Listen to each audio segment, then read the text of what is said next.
മീൻ പറ്റിച്ചതാ. ഇവിടെയും പറ്റിപ്പാണോ? എടി ഞാൻ കുറച്ച് കറി എടുക്കുന്നുണ്ടേ. മീൻ പറ്റിപ്പാണല്ലോ. അതല്ലെന്ന്, നമ്മുടെ ആ മറിയക്കുട്ടി ഉണ്ടല്ലോ, അവള് പള്ളിയിലോട്ട് പോകുന്ന വഴി നമ്മുടെ വീട്ടിലോട്ട് ഒന്ന് കയറി.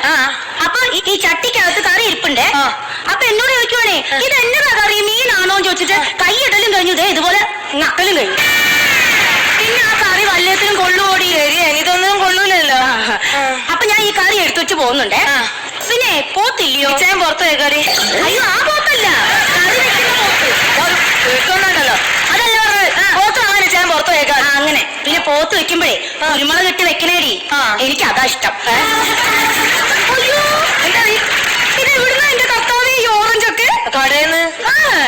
മിനിഞ്ഞാന്നേ ഇതുപോലെ ഞാൻ പിള്ളേർക്ക് കൊടുക്കാനായിട്ട് 3 കിലോ ആപ്പിൾ മേടിച്ചു. അപ്പൊ ഏലിക്കുട്ടി ആ സമയത്ത് വന്നേക്കുന്നു. അപ്പൊ അവള് പറയാ 3-4 ആപ്പിൾ ഞാൻ എടുത്തോട്ടെ എന്ന് ചോദിക്കലും കഴിഞ്ഞ് ഇങ്ങനെ തോർത്തിൽ അങ്ങ് പൊതിഞ്ഞു.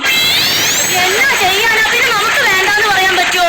ഈ ഏലിക്കുട്ടിനെ കണ്ട് വല്ലാത്തൊരു ശല്യാണ്. ആന്ന്. എന്നാ പിന്നെ പോട്ടേരി. ശരി. ഓ,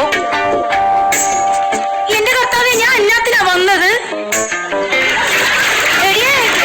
അവിടെ അച്ഛൻ കിടന്ന് ഭയങ്കര ബഹളം പള്ളിയില്. എന്തിനാ? ഈ പള്ളിപ്പെരുന്നാളിന് നീ നാടകത്തിന് അപ്പനകത്തുണ്ടെന്ന്. അതിനെന്താ? എടി, ഞാൻ നാടകം അഭിനയിക്കുന്ന കാര്യം അപ്പനിച്ചാനും അറിയില്ല. ആണോ? അതെ, പള്ളിപ്പെരുന്നാളിന് അവര് വരുമ്പോ ഒരു സർപ്രൈസ് ആയിട്ട് എന്റെ ഒരു നാടകം. എങ്ങനെയുണ്ട്? അതൊക്കെ കൊള്ളാം. പക്ഷെ ഡയലോഗ് പഠിച്ചോ ഇല്ലെന്ന് എങ്ങനെ അറിയാൻ പറ്റും? ഞാൻ പഠിക്കുന്നുണ്ട്, പക്ഷെ ചില ഡയലോഗ് മാത്രം എന്റെ തലയിൽ കയറുന്നില്ല. അതാടി കുഴപ്പം. എനിക്കാണെങ്കിൽ നാടകം അഭിനയിക്കുന്ന കാര്യം ഓർക്കുമ്പോഴേ എവിടുന്നേ അങ്ങോട്ട് സാധനം കയറാൻ. അതൊക്കെ ഞാൻ പറഞ്ഞുതരാം.